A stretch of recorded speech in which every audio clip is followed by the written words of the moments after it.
नमस्कार दोस्तों, इस वीडियो में आप डीएलएड प्रथम सेमेस्टर के वर्ष 2019 में पूछे गए शिक्षण अधिगम के सिद्धांत पेपर का कंप्लीट पेपर सॉल्यूशन देखने जा रहे हैं। अगर आप अभी तक जितने भी वर्षों में डीएलएड प्रथम सेमेस्टर की परीक्षाएं हुई हैं उन सबका subject wise year wise detail में पेपर सॉल्यूशन देखना चाहते हैं तो इस वीडियो के बाद इस वीडियो का डिस्क्रिप्शन जरूर चेक करिएगा। और अगर आप चैनल पर पहली बार विजिट कर रहे हैं तो इसको सब्सक्राइब करते हुए बेल आइकन को जरूर प्रेस कर लीजिएगा। चलिए दोस्तों, आज के इस महत्वपूर्ण वीडियो को शुरू करते हैं।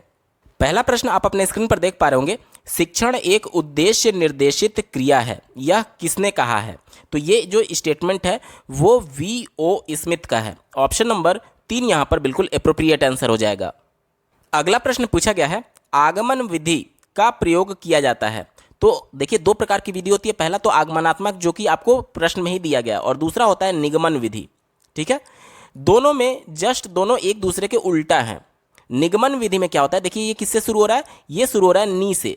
तो वो विधि जिसमें पहले बच्चे को नियम बताया जाता है, उसके बाद उदाहरण बताया जाता है, तो उसे हम लोग क्या बोलते हैं, उसे निगमन विधि बोलते हैं। और आगमन विधि क्या होता है, आगमन विधि जस्ट इसका उल्टा। निगमन में क्या था, पहले नियम फिर उदाहरण, तो आगमन में क्या हो जाएगा, पहले उदाहरण और फिर नियम बताया जाता है।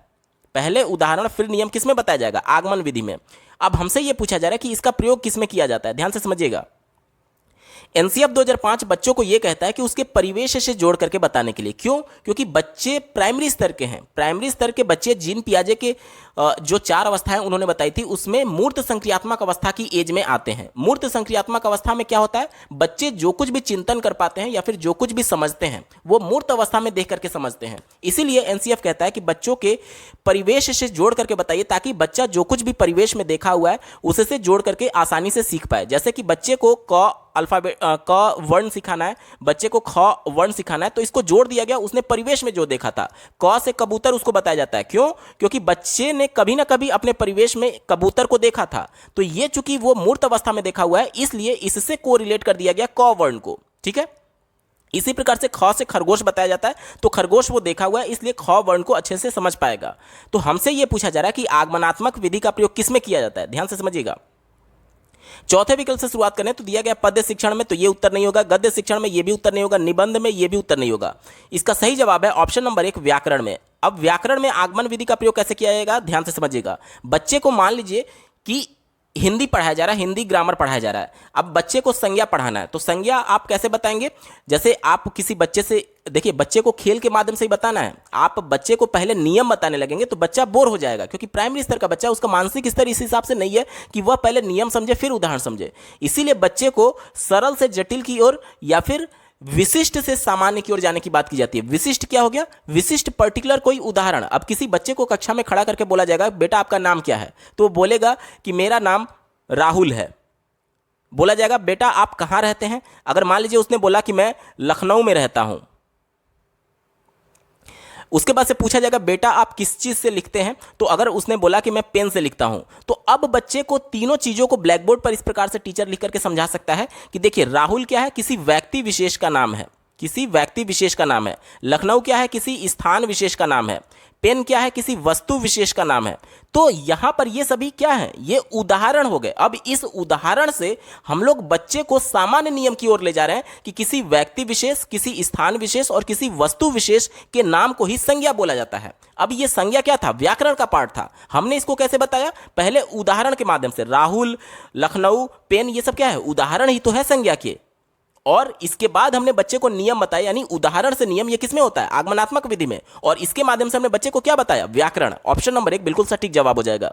अगला प्रश्न पूछा गया है, निम्नलिखित में से कौन सी श्रव्य दृश्य सामग्री के चयन में सर्वाधिक प्रमुख है? श्रव्य दृश्य सामग्री किसे बोलेंगे, जैसे टीवी हो गया, इसके अलावा आपका लैपटॉप हो गया, स्मार्ट बोर्ड हो गया, डिजिटल बोर्ड हो गया। ये सब क्या है, जिसे बच्चा देख भी सके और सुन भी सके। ठीक है, जिसे बच्चा देख भी सके और सुन भी सके, ऐसी सामग्री का प्रयोग शिक्षण में करने के दौरान किस सामग्री का चयन करना है, मतलब कि इसके माध्यम से बच्चों को बताना है, इसके चयन में सर्वाधिक प्रमुख कारक क्या होता है, ये हमसे पूछा जा रहा है। चलिए देखिए, कोई भी सामग्री हम लोग कैसे चुनते हैं कि जिस टॉपिक को हम पढ़ाना चाहते हैं उस टॉपिक से रिलेटेड ही तो सामग्री आप चुनेंगे। मान लीजिए मैं बच्चे को आम के बारे में बताना चाहूंगा, तो आम से रिलेटेड जो जानकारियां होंगी वही तो मैं बताऊंगा। आम पढ़ा रहा हूं टॉपिक के तौर पर और बच्चे को सेब थोड़ी बताऊंगा। यानी कि जो बच्चे को जानकारी देनी है, जो श्रव्य दृश्य सामग्री होगा उससे रिलेटेड होना चाहिए। ठीक है, इसी को ध्यान में रखते हुए देखिए ऑप्शन नंबर 2 में बात की गई है विषय वस्तु की प्रकृति। विषय वस्तु जो होगा उसी से रिलेटेड आपका श्रव्य दृश्य सामग्री होना चाहिए था। ऑप्शन नंबर 2 यहां पर बिल्कुल एप्रोप्रिएट आंसर हो जाएगा। बाकी के विकल्पों की अगर बात करें तो देखिए धन व्यवस्था दिया गया है, तो ये हमारा उत्तर नहीं होगा। शिक्षकों की पसंद, देखिए आज हम लोग बाल केंद्रित शिक्षा की बात करते हैं जिसमें बालक केंद्र में है, शिक्षक को क्या पसंद है क्या नहीं पसंद है उसकी सवाल ही नहीं उत्पन्न होता है।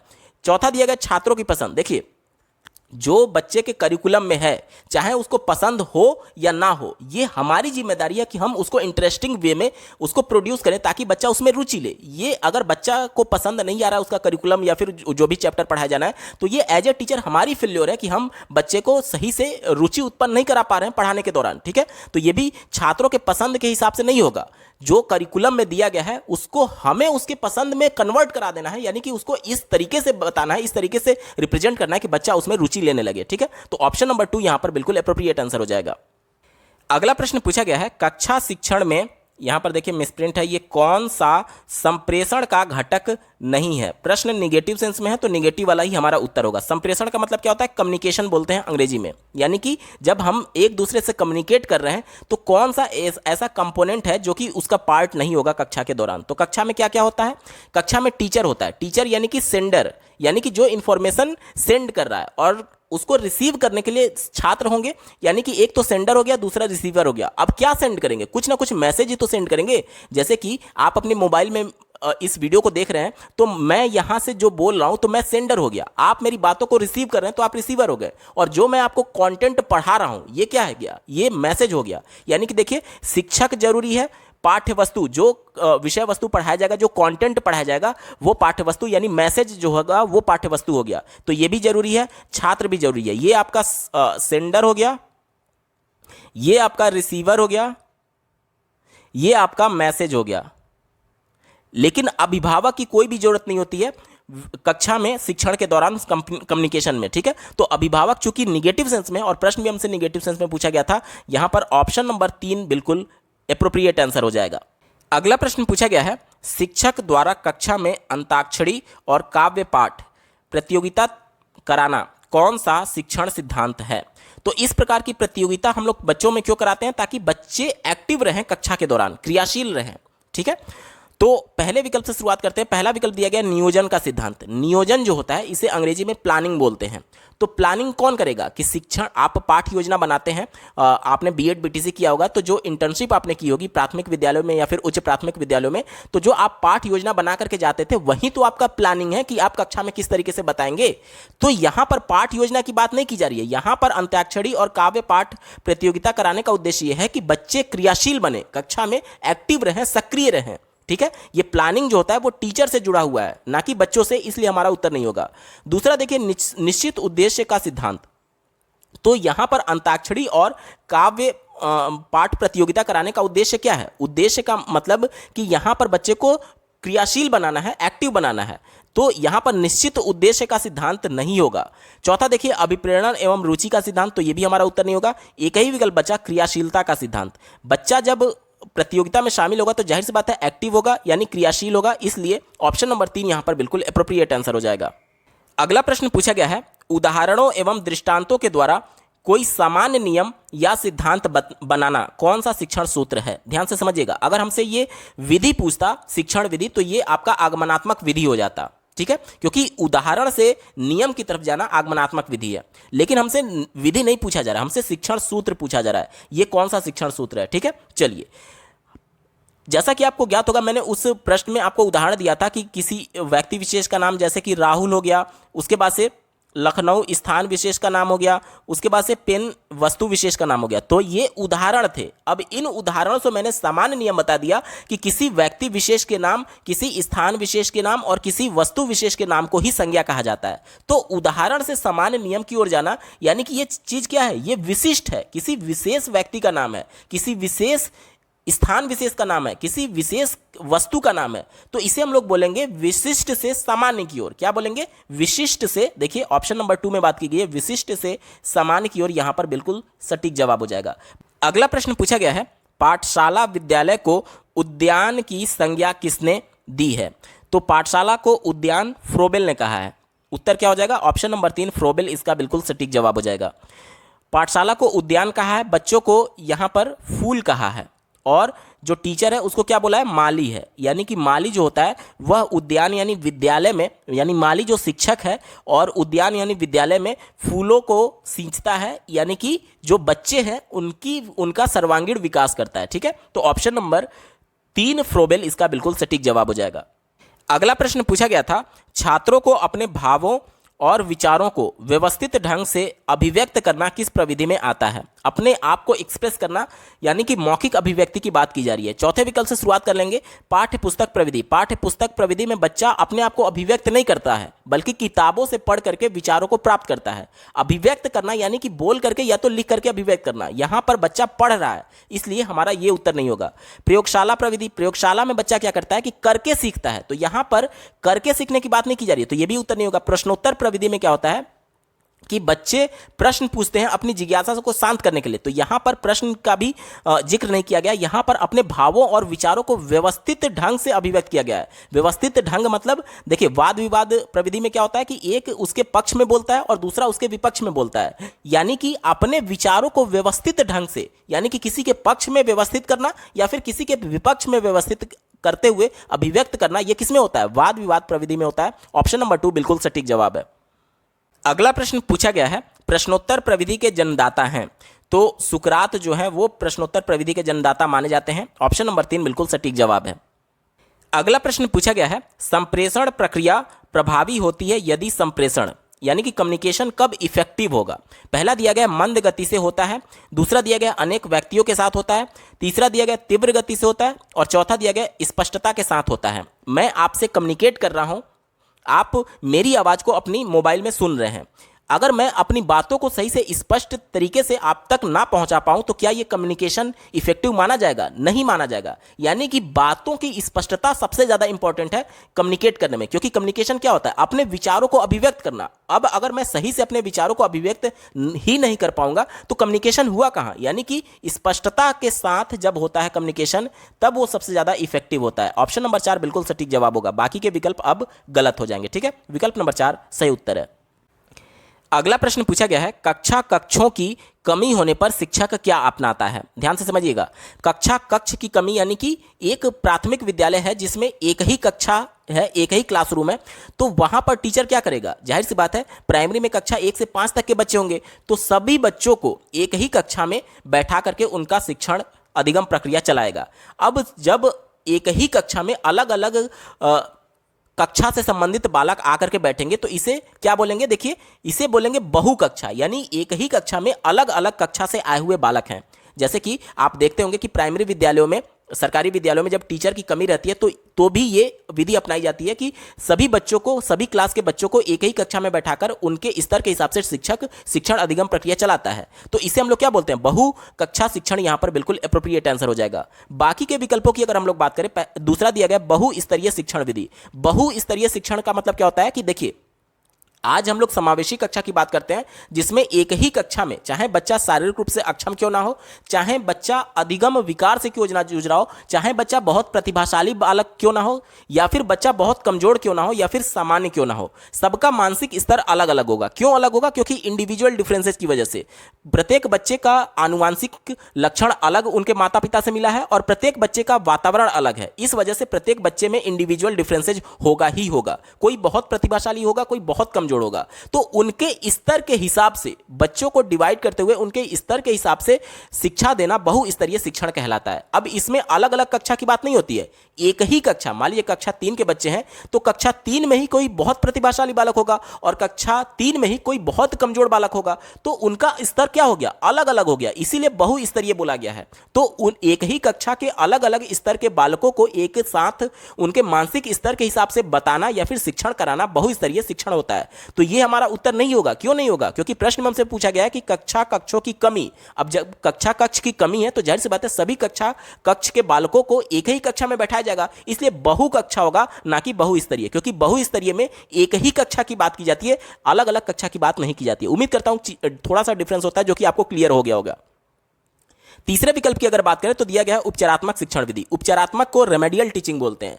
तो रेमेडियल टीचिंग क्या होता है कि जब कोई कॉन्सेप्ट बच्चे को बताया गया और उस कॉन्सेप्ट में अगर बच्चे को कोई दिक्कत आ रही है, कोई समस्या आ रही है, तो उसकी इस कठिनाई को जानने के लिए सबसे पहले हम लोग एक परीक्षण करते हैं जिसे डायग्नोस्टिक टेस्ट कहते हैं।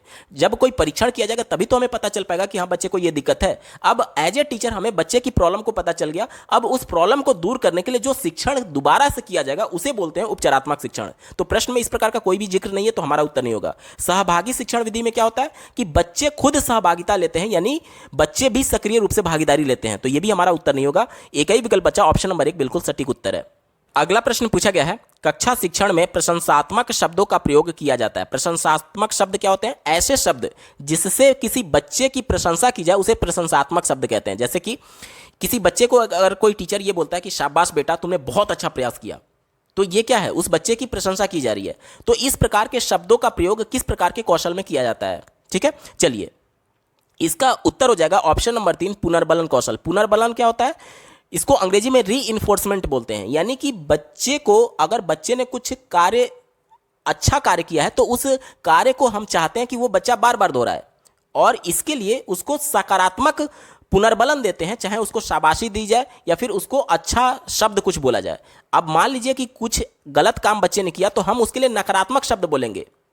जैसे कि बच्चे ने किसी को अपशब्द बोल दिया तो हम उसको डांटेंगे ताकि वह उस क्रिया को बार बार ना दोहराए। तो पुनर्बलन कौशल में क्या होता है कि जब एक परिणाम को शिक्षक बार बार दोहराना चाहता है बच्चों से, तो उनको प्रशंसात्मक शब्द बोलता है जिससे बच्चे मोटिवेट होते हैं उसी काम को बार बार करने के लिए। तो इसका उत्तर क्या हो जाएगा? पुनर्बलन कौशल इसका बिल्कुल सटीक जवाब है।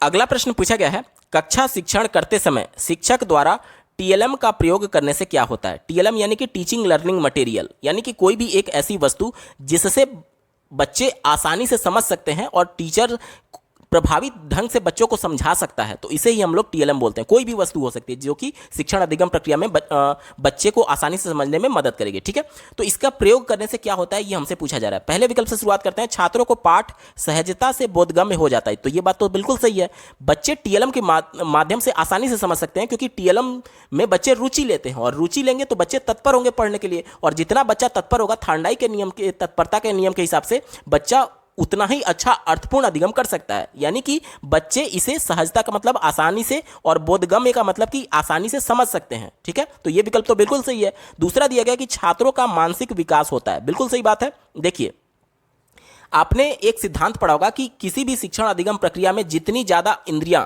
बच्चों की एक्टिव रहेंगी उतना ही अधिगम अर्थपूर्ण किया जा सकता है। तो टीएलएम में क्या है कि बच्चे उस टीएलएम को वस्तु को देख भी रहे हैं और टीचर के द्वारा जो बताया जा रहा है उसको सुन भी रहे हैं, यानी कि उनकी कान और उनकी आंख दोनों इंद्रियां एक्टिव हैं। इसलिए बच्चे का सर्वांगीण विकास होगा, केवल मानसिक विकास ही नहीं बल्कि बच्चे का संज्ञानात्मक विकास भी होगा, बौद्धिक विकास भी होगा। तो ये दोनों भी सही है। अब 3 विकल्प तो हम लोग टिक कर नहीं सकते, इसलिए तीनों को कट कर देते हैं और ऑप्शन नंबर 4 में उपयुक्त सभी दिया गया। ऑप्शन नंबर 4 बिल्कुल एप्रोप्रिएट आंसर हो जाएगा। अगला प्रश्न पूछा गया है, फ्लैनल बोर्ड किस प्रकार का टीएलएम है? तो देखिए फ्लैनल बोर्ड क्या होता है, आपने अपने विद्यालय में या फिर कहीं पर भी सरकारी ऑफिस में कहीं पर भी आपने इस प्रकार का एक बोर्ड देखा होगा जिसमें यहाँ पर पीछे कुछ फोम टाइप का लगा होता है। ठीक है, और इसमें जो नोटिस होता है उसको कागज के माध्यम से यहाँ पर पिन लगा करके इस प्रकार से इसको यहाँ पर पिन लगा दिया जाता है, तो ये एक तरीके से उस पर प्रदर्शित हो जाता है। तो इसी प्रकार से बच्चों को चीज़ों को सिखाने के लिए फ्लैनल बोर्ड का प्रयोग किया जाता है। यहाँ पर कुछ जानवर के इमेज, कोई भी वस्तु का इमेज, जैसे बच्चे को ए फॉर एप्पल बताना है तो ए अल्फ़ाबेट और एप्पल का इस प्रकार से चित्र होगा, तो इसको इस बोर्ड पर किसी भी प्रकार से फिक्स कर दिया जाता है, चाहे पिन के माध्यम से या फिर लेई के माध्यम से, गोंद के माध्यम से इस बोर्ड पर फिक्स कर दिया जाता है और इस प्रकार दिखाया जाता है। तो ये जो बोर्ड होता है फ्लैनल बोर्ड, इसको ये किस प्रकार का टीएलएम है? अब क्या बच्चे इस बोर्ड को सुन सकते हैं? नहीं, केवल देखा ही तो सकते हैं। तो दृश्य श्रव्य तो होगा नहीं, क्योंकि श्रव्य तो तब होता है ना जब बच्चे उसको सुन पाते हैं, तो सुन तो पाएंगे नहीं, केवल देख पाएंगे, श्रव्य भी नहीं होगा। दृश्य यहां पर बिल्कुल एप्रोप्रिएट आंसर हो जाएगा। चौथा दिया गया इलेक्ट्रॉनिक, क्या इसमें आप किसी भी प्रकार का करंट फ्लो करते हैं? नहीं करते हैं, तो ये इलेक्ट्रॉनिक भी नहीं होगा, यानी कि ऑप्शन नंबर 3 दृश्य इसका बिल्कुल सटीक जवाब है। अगला प्रश्न पूछा गया है, कौन सा प्रकृति प्राप्त टीएलएम नहीं है? प्रकृति प्राप्त यानी कि जो नेचुरल टीएलएम नहीं है वो हमें उत्तर देना है। कंकड़ पत्थर ये प्राकृतिक होता है तो हमारा उत्तर नहीं होगा। मानचित्र, ये मानचित्र प्राकृतिक नहीं है बल्कि मनुष्य अपनी सहूलियत के हिसाब से बनाते हैं। यही हमसे पूछा गया था कि कौन सा प्रकृति प्राप्त टीएलएम नहीं है, तो ये मानव निर्मित है ना कि प्रकृति निर्मित, तो यही हमारा उत्तर हो जाएगा। बाकी टहनियों की बात करें तो ये प्रकृति द्वारा निर्मित है, पत्तियों की बात करें तो ये भी प्रकृति निर्मित है।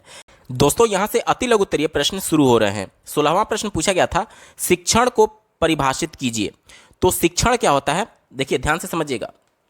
शिक्षण एक अंतःक्रियात्मक प्रक्रिया है। अंतःक्रिया किसे बोलते हैं? इंटरेक्शन यानी कि बातचीत करने को बोलते हैं, कम्युनिकेशन करने को बोलते हैं। यानी कि शिक्षण एक कम्युनिकेशन की प्रक्रिया है जो कक्षागत परिस्थितियों में वांछित लक्ष्यों को प्राप्त करने के लिए शिक्षक और विद्यार्थियों के मध्य होती है। यानी कि देखिए शिक्षण हम लोग क्यों करा रहे हैं? क्योंकि हमारा एक लक्ष्य है, बच्चों को कुछ सिखाना है।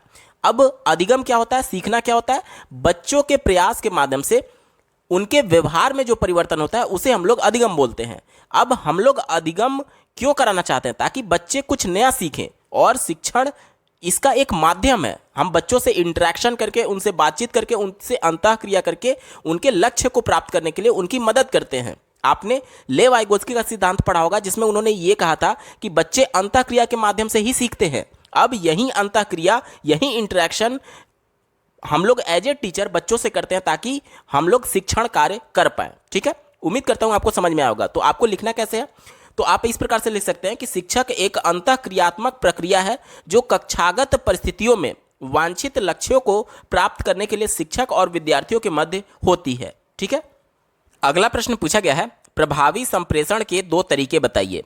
प्रभावी यानी कि इफेक्टिव कम्युनिकेशन कैसे हो सकता है एज ए टीचर, ये हमसे पूछा जा रहा है। देखिए मैं भी आपसे कम्युनिकेट ही कर रहा हूं, आपसे इंटरेक्ट ही हो रहा हूं, तो ये प्रभावी कैसे होगा? अगर मैं आपको प्रभावी तरीके से बताना चाहता हूं तो सुनियोजित तरीके से मुझे बताना होगा। ऐसा नहीं है कि मैं 17वां क्वेश्चन बता रहा हूं फिर आपको बहुविकल्पीय प्रश्न पर ले जाऊं फिर आपको लघुत्तरीय प्रश्नों पर ले जाऊं। एक पहले से प्लानिंग हो और मैं खुद तैयार रहूं चीजों को समझाने के क्रम में। अब ऐसा ना हो कि आकर के मैं खुद फंस जाऊं कि संप्रेषण कैसे होता है। यानी कि एज ए टीचर पहले से प्लानिंग होनी चाहिए कि क्या टॉपिक बच्चों को बताना है और किस वे में बताना है ताकि बच्चे आसानी से समझ पाए। इसे बोलते हैं पहले से प्लानिंग करना यानी कि नियोजन करना। तो प्रभावी संप्रेषण तभी हो सकता है जब टीचर पहले से उसके लिए प्लानिंग किया हो। दूसरा, उद्देश्य पूर्णता होना चाहिए संप्रेषण में। कहने का मतलब कि मैं बच्चे को न्यूटन का नियम बताना चाहता हूं तो मेरा उद्देश्य यहां पर तय हो गया कि मैं बच्चे को न्यूटन का नियम सिखाना चाह रहा हूं। ठीक है, अब इस उद्देश्य को प्राप्त करने के लिए जो अलग अलग तरीके मैं अपनाऊंगा,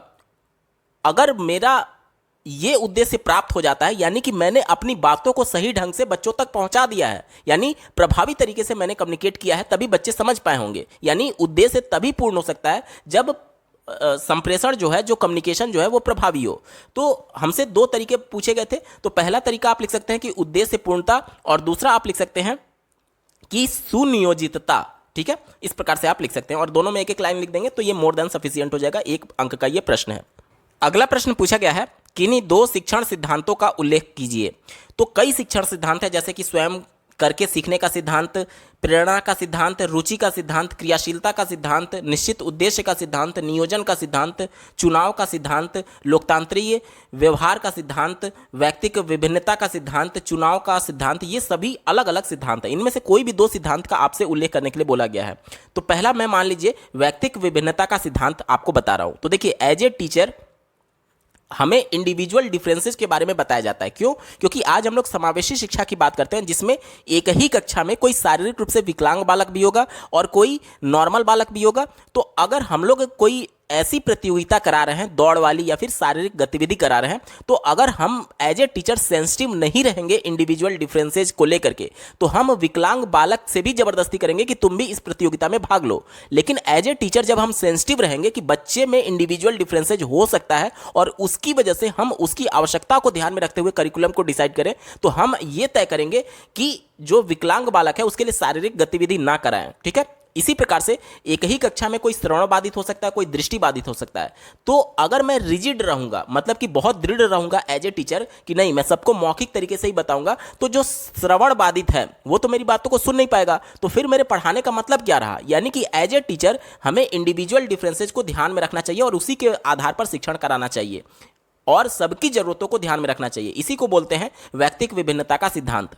ठीक है, इसके बाद से दूसरा आप लिख सकते हैं स्वयं करके सीखने का सिद्धांत। राष्ट्रीय शिक्षा नीति 2020 और एनसीएफ 2005 दोनों ये कहता है कि बालक जो खुद से करके अनुभव प्राप्त करता है उससे प्राप्त जो ज्ञान होगा वो स्थायी होता है। ठीक है, तो ये दूसरा सिद्धांत आप लिख सकते हैं शिक्षण का, यानी कि एज ए टीचर हमें बच्चों को स्वतंत्र वातावरण देना चाहिए ताकि वह खुद से सक्रिय होकर के चीजों को करके सीखे, खुद से अनुभव प्राप्त करे। ठीक है, तो इस प्रकार से दो सिद्धांत आप लिख सकते हैं।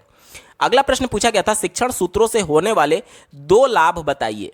शिक्षण सूत्रों की अगर हम लोग बात करें तो जैसे सरल से जटिल की ओर, ज्ञात से अज्ञात की ओर, स्थूल से सूक्ष्म की ओर, ये सभी शिक्षण सूत्र बोले जाते हैं। तो इनसे लाभ ये होता है कि जो सीखने की प्रक्रिया है वो अपने आप में जटिल होती है। बालकों को किस तरीके से हम लोग प्रभावी ढंग से सिखा सकते हैं ये हमें शिक्षण सूत्र के द्वारा पता चलता है। तो पहला लाभ आप लिख सकते हैं कि शिक्षण सूत्रों के प्रयोग से जो शिक्षण अधिगम प्रक्रिया है वो थोड़ा सा आसान बन जाता है बच्चों के लिए। दूसरा, बच्चे इससे प्रभावी ढंग से सीख सकते हैं। तीसरा, एनसीएफ ये कहता है कि बच्चों को उनके परिवेश से जोड़ करके बताना चाहिए, यानी कि ज्ञात परिवेश से में जो कुछ भी उसने देखा है वो उसके बारे में वो बच्चा जानता है, यानी वो ज्ञात हो गया। अब उस ज्ञात वस्तु से जोड़ करके बच्चे को अज्ञात वस्तुओं के बारे में बताया जाता है। जैसे कि मान लीजिए बच्चे को अल्फाबेट सिखाना है, बच्चा अभी तक अल्फाबेट ABCD नहीं जानता है, तो कैसे उसको सिखाया जाता है? बेटा बोलो A फॉर एप्पल। अब एप्पल से क्यों जोड़ा गया ए को? क्योंकि बच्चा बचपन में 6 साल का जब होगा तब वो पहली बार प्राइमरी स्कूल में जाएगा, कक्षा 1 में जाएगा। 6 साल में कभी ना कभी तो वो सेब खाया होगा, यानी वो परिवेश में प्रत्यक्ष तौर पर सेब को देखा हुआ है और मूर्त अवस्था में देखने की वजह से वह उस चीजों से, वस्तुओं से जल्दी को रिलेट कर पाता है। जब भी बच्चा एक के बारे में सुनेगा तो उसके माइंड में एक इमेज बन जाएगा सेब का, और इस प्रकार से वस्तुओं से कोरिलेट करके वो चीजों को जल्दी सीखता है। तो इस प्रकार से आप लिख सकते हैं शिक्षण सूत्रों के फायदे के बारे में। ठीक है, 2 ही हमसे पूछा गया था, तो कोई भी 2 आप लिख सकते हैं। अगला प्रश्न पूछा गया है, प्रकृति का अनुसरण सूत्र से आप क्या समझते हैं? तो प्रकृति के अनुसरण शिक्षण सूत्र में क्या किया जाता है कि बच्चों को प्रकृति से अनुभव लेकर के सीखने के लिए प्रेरित किया जाता है। यानी कि इस सूत्र के आशा के तौर पर आप लिख सकते हैं कि बालक की शिक्षा दीक्षा उसकी प्रकृति के अनुसार होनी चाहिए। शिक्षक को उन्हें सिखाते समय उनकी आयु, मानसिक स्तर, क्षमताओं, रुचियों को सदैव ध्यान में रखना चाहिए और प्रकृति के हिसाब से ही बच्चे सीखते हैं। इस सूत्र का मतलब ये हुआ, मतलब प्रकृति का अनुकरण करते हुए। अगला प्रश्न पूछा गया है, प्रश्नोत्तर प्रविधि के 2 लाभ बताइए। तो प्रश्नोत्तर प्रविधि क्या होता है? जिस विधि में बच्चों से प्रश्न पूछ करके उनके साथ शिक्षण अधिगम प्रक्रिया कराई जाती है उसे प्रश्नोत्तर प्रविधि बोलते हैं। ठीक है, इसकी खोज किसने की थी? सुकरात ने की थी। अब इसके लाभ हमसे पूछा गया, तो पहला लाभ आप लिख सकते हैं कि इससे प्रश्नों के माध्यम से बच्चों के पूर्व ज्ञान का पता लगाया जा सकता है। आपने पाठ प्रस्तावना कौशल पढ़ा होगा, उसमें क्या होता था? बच्चों के पूर्व ज्ञान जानने के लिए हम लोग बच्चों से प्रश्न पूछते थे। मान लीजिए मैं बच्चे को न्यूटन का नियम सिखाना चाहता हूं, तो न्यूटन के नियम से संबंधित बच्चे क्या क्या ज्ञान रखते हैं इसके बारे में हम बच्चों से प्रश्न पूछ करके ही जान पाएंगे। यानी कि बच्चों के पूर्व ज्ञान को जानने में प्रश्नोत्तर प्रविधि हेल्प करता है। दूसरा आप लिख सकते हैं, इस प्रविधि में शिक्षक और विद्यार्थी दोनों क्रियाशील रहते हैं। एनसीएफ और राष्ट्रीय शिक्षा नीति 2020 दोनों ये कहता है कि बच्चे सक्रिय माध्यम से ही सीखते हैं। यानी कि ऐसा नहीं है कि बच्चे बिल्कुल शांत बैठे रहेंगे कक्षा में और आप उनको इन्फॉर्मेशन देकर के चले जाएंगे तो बच्चे सीख पाएंगे। नहीं, बच्चे पेन ड्राइव थोड़ी है कि लैपटॉप में लगाएंगे और डेटा ट्रांसफर हो जाएगा। नहीं, बच्चा खुद से करके सीखेगा, और खुद से कब कर पाएगा? जब वो सक्रिय रहेगा। तो प्रश्नों के माध्यम से हम लोग बच्चे को सक्रिय रख सकते हैं। क्रियाशीलता का सिद्धांत यही कहता है कि बच्चे का अधिगम तभी अर्थपूर्ण होगा जब बच्चे खुद क्रियाशील रहेंगे, करके सीखेंगे। तो प्रश्नोत्तर प्रविधि के माध्यम से बच्चे क्रियाशील रहते हैं कक्षा में। तो ये 2 प्रमुख लाभ आप लिख सकते हैं। अगला प्रश्न पूछा गया है, शिक्षण में खेल प्रविधि का महत्व बताइए। खेल प्रविधि यानी कि बच्चों को खेल के माध्यम से सिखाने का क्या महत्व है, ये हमसे पूछा जा रहा है। ध्यान से समझिएगा, राष्ट्रीय शिक्षा नीति ये कहती है कि बच्चों को खेल के माध्यम से ही सिखाना है। क्यों? क्योंकि बच्चे खेल में रुचि लेते हैं। आपने रुचि का सिद्धांत पढ़ा होगा, जो कि ये कहता है कि बच्चे जिस भी कार्य में रुचि लेते हैं उसको करने के लिए तत्पर रहते हैं। चूंकि खेल में बच्चे रुचि ले रहे हैं, यानी कि खेल खेल में ही बच्चे चीज़ों को सीखने लगते हैं, और बच्चा उस काम में चूंकि रुचि ले रहा है इसलिए इंटरनली मोटिवेटेड हो जाता है वो धीरे धीरे चीज़ों को सीखने के संदर्भ में। तो पहला आप लिख सकते हैं कि खेल प्रविधि के माध्यम से कठिन विषय को भी सरल और रुचिकर बनाया जा सकता है। दूसरा आप लिख सकते हैं कि खेल प्रविधि द्वारा बालकों में चरित्र निर्माण किया जा सकता है। चरित्र निर्माण कैसे, जैसे कि मान लीजिए बच्चे को आप ये शिक्षा देना चाहते हैं कि सबका सहयोग करते हुए, मतलब नैतिक शिक्षा वाला जो कॉन्सेप्ट है वो भी कहीं ना कहीं समाजीकरण के कॉन्सेप्ट को हम लोग बच्चों में खेल के माध्यम से, समूहों में जब बच्चे खेलेंगे तो निश्चित तौर पर एक दूसरे का सहयोग करते हुए वो चीज़ों को सीख सकते हैं। यानी बच्चे में एक उनका चरित्र निर्माण इस खेल के माध्यम से किया जा सकता है। दूसरा आप लिख सकते हैं कि खेल द्वारा अधिगमकर्ताओं में सामाजिकता की भावना का विकास, ये तो मैंने आपको बता ही दिया। इसके अलावा खेल प्रविधि में बालकों की रुचि एवं क्रिया को अधिक महत्व दिया जाता है और इसके द्वारा जो प्राप्त ज्ञान होता है वो अधिक स्थायी हो जाता है। तो ये कुछ महत्वपूर्ण महत्व आप लिख सकते हैं। अगला प्रश्न पूछा गया है, बाल केंद्रित शिक्षण और शिक्षक केंद्रित शिक्षण में अंतर बताइए। तो बाल केंद्रित शिक्षण में बालक केंद्र में रहता है और शिक्षक केंद्रित शिक्षण में शिक्षक केंद्र में रहता है। बाल केंद्रित शिक्षण में बालकों की जरूरतों का विशेष तौर पर ध्यान दिया जाता है, जबकि शिक्षक केंद्रित शिक्षण में बालकों की जरूरतों की, उनकी आवश्यकताओं को ध्यान में नहीं रखा जाता।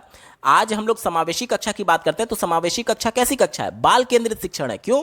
क्योंकि समावेशी कक्षा में प्रत्येक बच्चे की जरूरत अलग अलग है। कोई दृष्टिबाधित है तो उसके लिए जरूरी है ब्रेल लिपि का, कोई श्रवण बाधित है तो उसके लिए जरूरी है कि विजुअल क्लिप्स के माध्यम से पढ़ाया जाए, कोई पैर से विकलांग है तो उसके लिए जरूरी है कि बिल्डिंग जो है, जो इंफ्रास्ट्रक्चर हो, जो विद्यालय हो, वो उस प्रकार से हो कि व्हील चेयर उसका बिल्डिंग में ऊपर तक चला जाए, यानी कि सीढ़ी की जगह पर स्लोप वाली सीढ़ी होनी चाहिए। तो ये सभी चीजें क्या है? बाल केंद्रित शिक्षण की ओर इशारा करती हैं। और शिक्षक केंद्रित में ये सभी चीजों को इग्नोर कर दिया जाता है, क्योंकि वहां पर केंद्र में बालक नहीं बल्कि शिक्षक होता है। तो इस प्रकार से आप अंतर लिख सकते हैं। अगला प्रश्न पूछा गया है, बहुस्तरीय शिक्षण का अर्थ स्पष्ट कीजिए। इसका उत्तर इसी में छुपा हुआ है। देखिए, इसको दो भागों में अगर बांट दें तो पहला वर्ड हो जाता है बहु और दूसरा स्तरीय। स्तर का मतलब होता है लेवल, क्या हो जाएगा? लेवल। और बहु का मतलब मल्टी, क्या हो जाएगा? मल्टी। यानी मल्टी लेवल वाले कैंडिडेट को एक ही कक्षा में पढ़ाना बहुस्तरीय शिक्षण कहलाता है। कहने का मतलब क्या है, ध्यान से समझिएगा।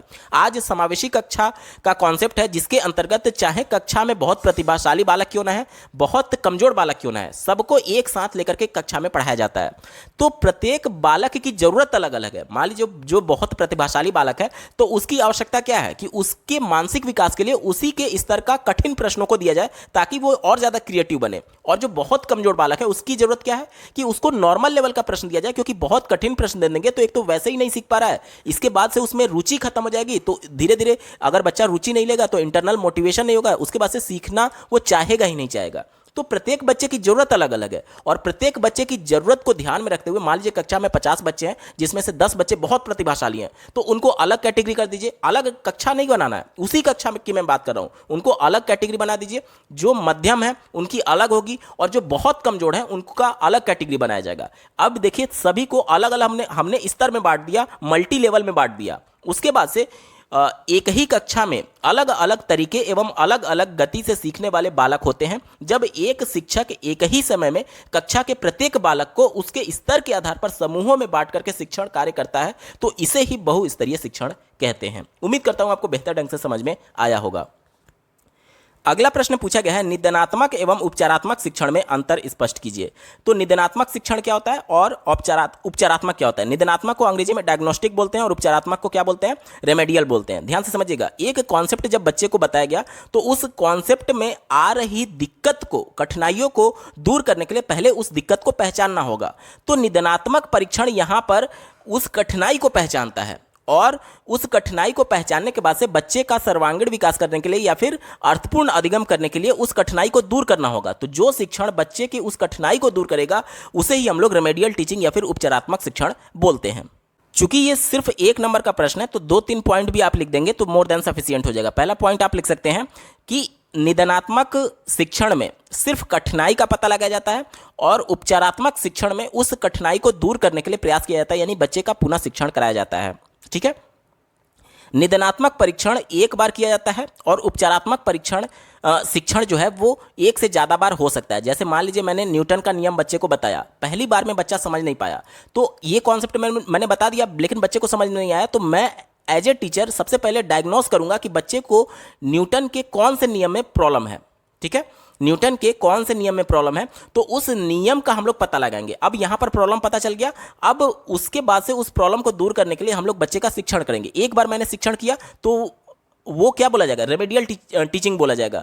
पहली बार में बच्चा नहीं समझ पाया, दूसरी बार फिर मैंने पढ़ाया, उसके बाद भी नहीं समझ पाया, तीसरी बार फिर मैंने पढ़ाया। तो रेमेडियल टीचिंग तो एक से ज़्यादा बार संभव है, लेकिन प्रॉब्लम तो हमने एक बार पता कर लिया, बार बार थोड़ी पता करेंगे। तो यानी कि निदानात्मक शिक्षण जो होता है वो एक बार होता है और उपचारात्मक शिक्षण कई बार हो सकता है। तो इस प्रकार से एक एक पॉइंट आप लिख सकते हैं, ठीक है।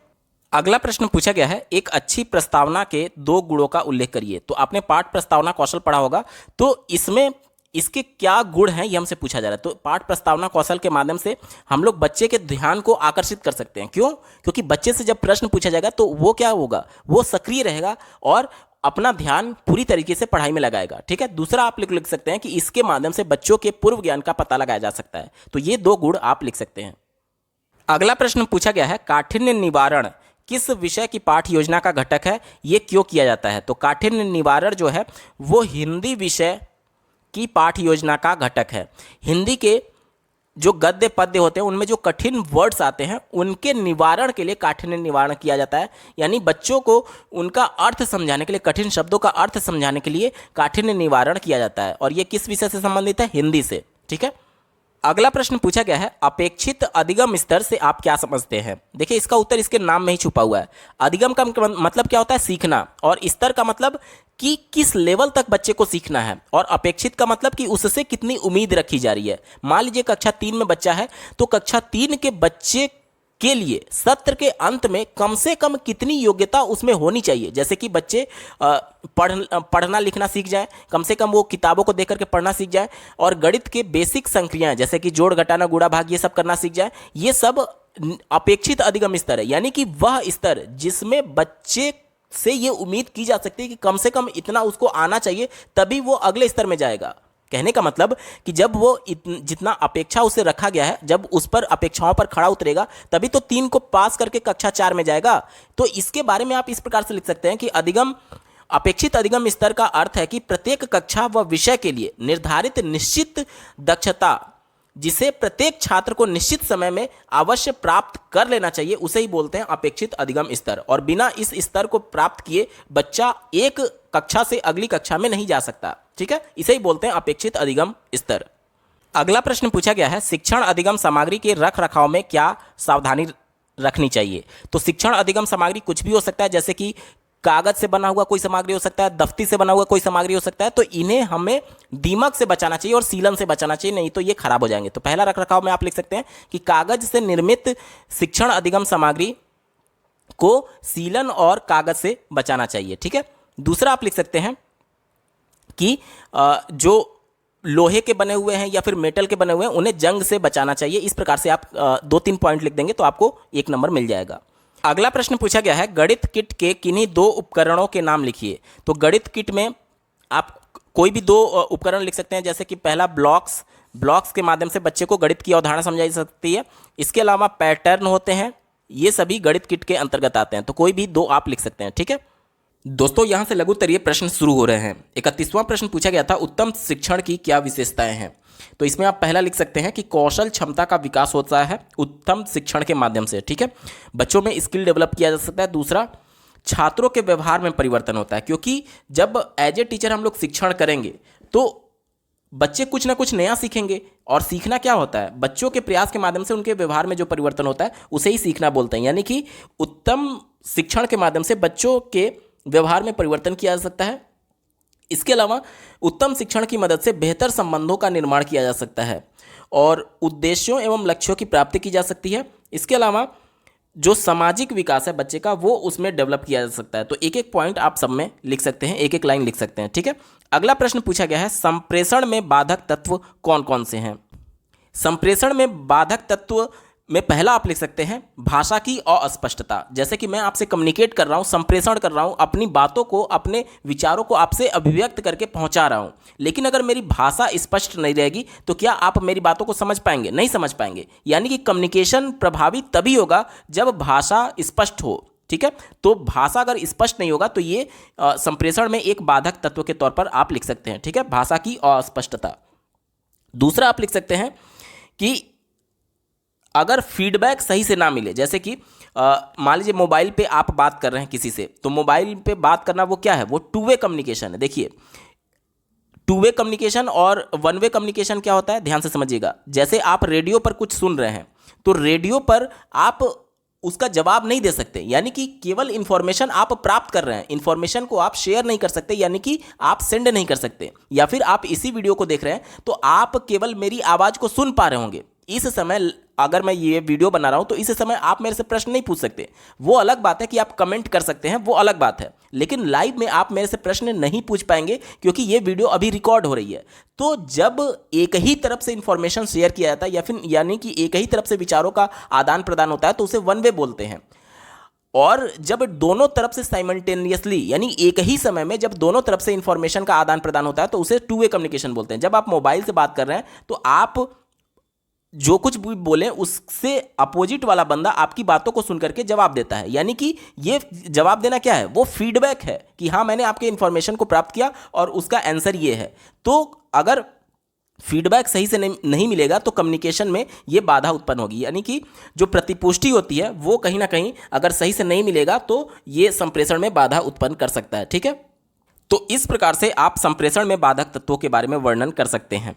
अगला प्रश्न पूछा गया, शिक्षण में नियोजन के सिद्धांत से आप क्या समझते हैं। तो नियोजन का मतलब होता है, इसे अंग्रेजी में प्लानिंग बोलते हैं। क्या बोलते हैं, प्लानिंग बोलते हैं। यानी कि एज ए टीचर जब हम लोग बच्चे को कुछ नया सिखाने जा रहे हैं यानी कि शिक्षण कार्य करने जा रहे हैं तो उससे पहले हमें एज ए टीचर उसका प्लानिंग करना होता है। जैसे मैं आपको पढ़ा रहा हूं तो इस दौरान पहले मैंने सभी प्रश्नों को खुद देखा है, खुद समझा है, उसके बाद मैं आपको पढ़ा रहा हूं। ऐसा ना हो, मेरे से कोई गलती ना हो जाए ताकि आप चीज़ों को गलत तरीके से इंटरप्रेट यानी समझ ना लें। इसके लिए ज़रूरी यह है कि मैं पहले से मेंटली प्रिपेयर होकर के आऊँ और पहले से इन सभी प्रश्नों का उत्तर खुद जान करके आऊँ, तभी तो आपको समझा पाऊँगा। ऐसा ना हो कि मैं कुछ यहाँ पर आकर के गलत बोल दूँ या फिर ऐसी चीज़ें जो कि आपके लिए एक तरीके से सही ना हो, तो इससे निश्चित तौर पर शिक्षण जो होता है वो प्रभावित होता है। इसलिए आप देखते होंगे बीएड बीटीसी में आपने जो पाठ योजना बनाई थी वो क्या है, वो आपकी प्लानिंग है कि आप बच्चों को जाकर के कक्षा में किस प्रकार से पढ़ाएंगे। तो इसे ही बोलते हैं नियोजन का सिद्धांत, यानी कि जो कुछ भी शिक्षण करना है उसका पहले से ही प्लानिंग करना, इसी को बोलते हैं नियोजन का सिद्धांत। अगला प्रश्न पूछा गया है, पूर्ण से अंश की ओर शिक्षण सूत्र को 100 उदाहरण समझाइए। तो पूर्ण से अंश का मतलब कि ये जो सिद्धांत है वो गेस्टाल्टवादियों के द्वारा प्रदान किया गया है। गेस्टाल्टवादी यानी जैसा कि आपने कोहलर का सिद्धांत पढ़ा था जिसे हम लोग सूझ का सिद्धांत भी बोलते हैं, तो उसमें चिंपैंजी क्या था, पूरी परिस्थिति को एक बार में देख रहा था, पूरी प्रॉब्लम को एक बार में देख रहा था और उसके बाद से अचानक से उसके दिमाग की घंटी बजती है। ठीक है, तो इसे ही बोलते हैं पूर्ण से अंश की ओर, यानी कि पूरी परिस्थिति को एक बार में देखना। अब हमसे बोला गया है कि इसका उदाहरण सहित समझाइए। तो मान लीजिए कि आप बच्चे को साइकिल के बारे में बता रहे हैं। ठीक है, मान लीजिए कि आप बच्चे को साइकिल के बारे में बता रहे हैं, तो यहाँ पर ध्यान देने वाली बात यह है कि पहले बच्चा जो है इसको पूर्ण रूप में देखता है, साइकिल को पूर्ण रूप में देखता है। ठीक है, उसके बाद बच्चा इसकी पहियों के बारे में जानेगा, इसमें पैडल के बारे में जानेगा, इसमें हैंडल के बारे में जानेगा, यानी पहले वो साइकिल के बारे में जानेगा। साइकिल के बाद जाकर के साइकिल पूरा क्या है, ये पूर्ण है, और इसमें पहिया क्या है, इसका अंश है, यानी इसका एक भाग है। इसका पैडल क्या है, एक भाग है, अंश है। इसका हैंडल क्या है, एक अंश है, इसका एक भाग है। यानी कि साइकिल को पहले पूर्ण बारे में देखेगा, यानी पूर्ण रूप से पहले साइकिल के बारे में सीखेगा, उसके बाद से अंश की ओर जाएगा, यानी पहिए, पैडल और इन सब के बारे में सीखेगा। तो किसी भी सूचना को पहले अभ्यर्थी जो है वो पूरी तरीके से पूर्ण रूप में देखता है और उसके बाद उसके अंगों की तरफ बढ़ता है। इसे ही बोलते हैं पूर्ण से अंश की ओर। उम्मीद करता हूं आपको अच्छे से समझ में आया होगा। अगला प्रश्न पूछा गया है, समूह चर्चा विधि के लाभ बताइए। समूह चर्चा मतलब कि ग्रुप में डिस्कशन किया जा रहा है, तो इसका लाभ क्या है। तो पहले तो आप लेव वाइगोत्स्की के सिद्धांत को पढ़े होंगे जिसमें उन्होंने क्या कहा था कि बच्चे समूहों में रह करके ही सीखते हैं, जो कि संरचनावाद से जुड़े हुए थे। यानी कि समूह चर्चा में बच्चा जब बातचीत करेगा तो कोई भी एक व्यक्ति जो कि किसी भी पर्सन से थोड़ा भी ज़्यादा जानता है उसे एम के ओ बोला था लेव वाइगोत्स्की ने, यानी कि मोर नॉलेजेबल अदर। अब ये आपके हम उम्र भी हो सकता है, आपसे बड़ा भी हो सकता है, आपसे छोटा भी हो सकता है। जैसे कि मान लीजिए आपकी एज मान लीजिए 30 साल हो गई, एक उदाहरण मैं दे रहा हूँ, कुछ भी हो सकती है आपकी एज। मान लीजिए आपकी एज 30 साल हो गई और आपके घर में एक 5 साल का बच्चा है और वो आपको दुकान पर ले गया, बोला कि मुझे ये टॉफ़ी खरीद दीजिए। अब अगर आपको उस टॉफ़ी के बारे में पहले से ज्ञात कुछ नहीं था तो आप उस बच्चे से इस टॉफ़ी के बारे में जाने। अब कोई भी चीज को जानना क्या बोला जाता है? संज्ञान बोला जाता है। जैसे कि आप किसी को ज्ञापन देने जाते हैं तो क्या बोलते हैं? सर मैं आपके संज्ञान में ये बात लाना चाहता हूं। संज्ञान यानी कि बेसिकली हमें जानकारी देना, यानी कुछ इंफॉर्मेशन प्राप्त करना। अब उस चॉकलेट के बारे में जो 30 साल का आदमी था वो कैसे जाना? उस बच्चे से जाना, यानी कि इंफॉर्मेशन उसको कुछ मिला। यहां पर आप केवल उदाहरण को मत देखिए कि केवल चॉकलेट की बात हो रही है, कोई भी इंफॉर्मेशन हो सकता है जो बच्चे के माध्यम से बड़े अगर जानते हैं तो बच्चा भी यहां पर मोर नॉलेजेबल अदर कहा जाएगा। यानी कि कोई भी एक ऐसा पर्सन, चाहे वो छोटा हो, बड़ा हो या फिर हम उम्र हो, अगर किसी नए पर्सन या दूसरे पर्सन के ज्ञान में थोड़ा बहुत भी अगर इजाफा करता है, वृद्धि करता है, तो वह उसके लिए मोर नॉलेजेबल अदर होगा। तो जब हम लोग समूह में चर्चा करते हैं तो कोई ना कोई एक पर्सन जो हमसे ज्यादा जानता है वो निश्चित तौर पर हमारे ज्ञान में वृद्धि कर सकता है। पहला तो इसका लाभ ये लिख सकते हैं। दूसरा आप इसका लाभ लिख सकते हैं कि इसमें बच्चे सक्रिय रहते हैं, ठीक है, और साथ ही साथ सक्रिय रहते हैं और खुद से करके सीखते हैं, क्योंकि बच्चे जो समूह चर्चा कर रहे हैं तो उनसे जो उनको अनुभव प्राप्त हो रहा है वो खुद से करके ही सीखना ही तो है। क्योंकि बच्चे किसी का हू बहू एक तरीके से इंफॉर्मेशन को रिसीव नहीं कर रहे हैं, बल्कि खुद से चर्चा करेंगे तो खुद से चीज़ों को खोजेंगे, अन्वेषण करेंगे और उसके बाद उसे एडॉप्ट करेंगे, यानी कि करके सीखने की बात की जा रही है। तो ये कुछ लाभ आप समूह चर्चा विधि के लिख सकते हैं। अगला प्रश्न पूछा गया है, कक्षा शिक्षण करते समय अच्छे प्रश्न की विशेषता लिखिए। तो अच्छे प्रश्न की क्या विशेषता हो सकती है? पहला कि प्रश्न की भाषा स्पष्ट एवं निश्चित होनी चाहिए, जिससे छात्र प्रश्न को भली भांति समझ सके। अब एज ए टीचर मैं आपसे कुछ प्रश्न पूछ रहा हूं, लेकिन उसकी भाषा मैं इतनी क्लिष्ट, इतनी कठिन रख दे रहा हूं कि आप उसको समझ ही नहीं पा रहे हैं। तो फिर प्रश्न पूछने का मतलब क्या हुआ? आप उसका जब समझ नहीं पाएंगे तो उसका जवाब भी नहीं दे पाएंगे। तो भाषा ऐसी होनी चाहिए जो कि बच्चे के मानसिक स्तर के हिसाब से होनी चाहिए और आसान भाषा का प्रयोग करना चाहिए। तो पहला विशेषता ये लिख सकते हैं। दूसरा लिख सकते हैं, प्रश्नों की रचना बालक की व्यवहारिक भाषा के अनुसार की जानी चाहिए, ठीक है। व्यवहारिक भाषा, जैसा कि आपको ज्ञात होगा कि राष्ट्रीय शिक्षा नीति 2020 प्राइमरी यानी कक्षा 1 से लेकर के कक्षा 8वीं तक जितना संभव हो सके बच्चे के मातृभाषा में शिक्षण देने के लिए प्रेरित करता है। मातृभाषा बच्चे की कौन सी भाषा बोली जाएगी? व्यवहारिक भाषा बोली जाएगी। क्यों? क्योंकि बच्चे उसमें व्यवहार कर रहे हैं, उसी में इंटरेक्ट कर रहे हैं, उसी में एक तरीके से बातचीत करने में सक्षम होते हैं। तो इसलिए जो भाषा, जो प्रश्न पूछने चाहिए वो बच्चे की मातृभाषा यानी व्यवहारिक भाषा में पूछा जाना चाहिए, ठीक है। तीसरा आप लिख सकते हैं, प्रश्न उद्देश्य के साथ संबंधित होना चाहिए। अब मान लीजिए मैं बच्चे को किसी टॉपिक के बारे में बताना चाहता हूं, तो वो प्रश्न उसी टॉपिक से रिलेटेड होना चाहिए। अब अगर मैं बच्चे को फिजिक्स पढ़ाने जा रहा हूं तो मैं आर्ट से रिलेटेड क्वेश्चन क्यों पूछूंगा? जाहिर सी बात है फिजिक्स से रिलेटेड ही प्रश्न पूछूंगा, ठीक है। तो जो हमारा प्रश्न होगा वो उद्देश्य से संबंधित होना चाहिए। अगला आप लिख सकते हैं कि प्रश्न शिक्षण स्तर के अनुकूल होना चाहिए। अब ऐसा भी ना हो कि प्राइमरी स्तर के बच्चे हैं और उसके लिए आप पीजी लेवल का प्रश्न पूछ रहे हैं, तो नहीं, उनके स्तर के अनुसार होना चाहिए, ठीक है। और प्रश्नों में क्रमबद्धता होनी चाहिए। ये कुछ प्रमुख विशेषता है जिसे आप लिख सकते हैं। अगला प्रश्न पूछा गया है, बाल केंद्रित शिक्षण की 4 प्रविधियों के नाम लिखिए।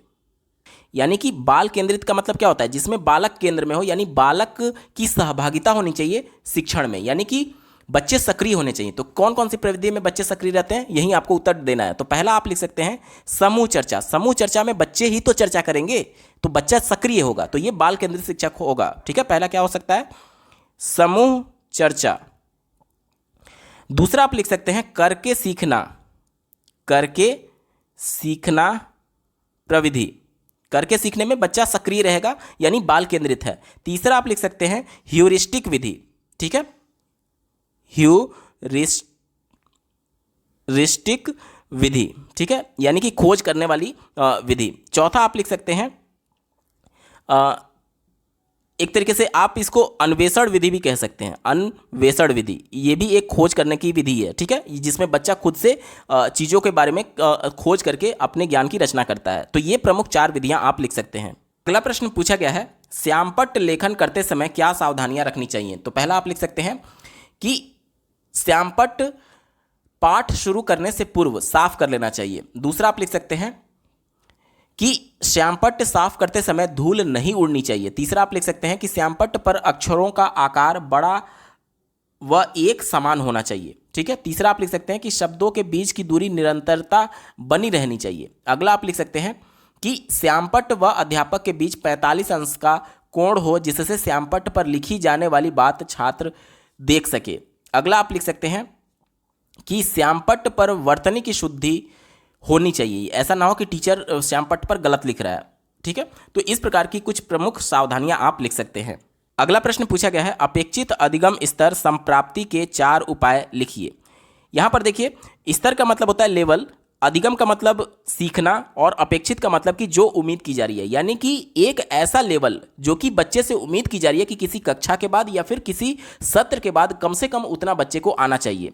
तो हमसे ये पूछा जा रहा है कि इस लेवल को बच्चा कैसे प्राप्त कर सकता है, 4 उपाय बताइए। तो बच्चे को हमेशा मोटिवेट रहना होगा, तभी बच्चा ये इसे प्राप्त कर सकता है। तो बच्चे के लिए क्या जरूरी है, उसे अभिप्रेरित रहना जरूरी है, और ये कौन करेगा, टीचर करेगा। ठीक है, पहला हो गया अभिप्रेरणा। दूसरा आप कह सकते हैं कि रुचि बहुत ज़्यादा जरूरी है, क्योंकि रुचि की वजह से ही बच्चा तत्पर होगा उस काम को करने के लिए। तीसरा आप कह सकते हैं कि जो शिक्षण विधि अपनाई जा रही है टीचर के द्वारा, वह बच्चों के अनुरूप होनी चाहिए, खेल के माध्यम से, और ये सभी चीज़ें होनी चाहिए। तो शिक्षण विधि, यहाँ पर आप तीसरा उपाय लिख सकते हैं, शिक्षण विधि। इसके अलावा बच्चों की आवश्यकताओं को विशेष रूप से ध्यान देना चाहिए। ऐसा ना हो कि कोई पैर से विकलांग बालक है और या फिर कोई दृष्टिहीन बालक है जो देख नहीं सकता, आप उसको ब्लैक बोर्ड पर लिख करके बता रहे हैं, और कोई मान लीजिए पैर से विकलांग बालक है तो आप उसको दौड़ना सिखा रहे हैं। क्या ये प्रैक्टिकली पॉसिबल है? इसके अलावा जो शिक्षक का व्यवहार होगा वो लोकतांत्रिक व्यवहार होना चाहिए। लोकतांत्रिक यानी कि ऐसा ना हो कि एक पक्ष को टीचर ध्यान दे रहा है, दूसरे पक्ष को बिल्कुल इग्नोर कर दे रहा है। आपको सभी बच्चों को साथ लेकर के चलना है, तो आपका व्यवहार कैसा होना चाहिए, लोकतांत्रिक होना चाहिए। ठीक है, तो इस प्रकार से आप 4 उपाय लिख सकते हैं। ये सभी जब चीज़ें रहेंगी तो बच्चा कंफर्टेबल होगा पढ़ने में, और निश्चित तौर पर इस अपेक्षित अधिगम स्तर को प्राप्त कर सकता है। अगला प्रश्न पूछा गया है, श्रव्य दृश्य शिक्षण अधिगम सामग्री की 4 विशेषताएं लिखिए। तो पहला आप लिख सकते हैं कि श्रव्य दृश्य शिक्षण सामग्री के माध्यम से बच्चे अर्थपूर्ण अधिगम कर सकते हैं। क्यों अर्थपूर्ण अधिगम होता है? क्योंकि बच्चे की ज़्यादा इंद्रियां जब एक्टिव होती हैं तो बच्चा उन चीज़ों को अच्छे तरीके से सीख सकता है। ठीक है, तो पहला तो आप इसकी विशेषता क्या लिख सकते हैं कि अर्थपूर्ण अधिगम में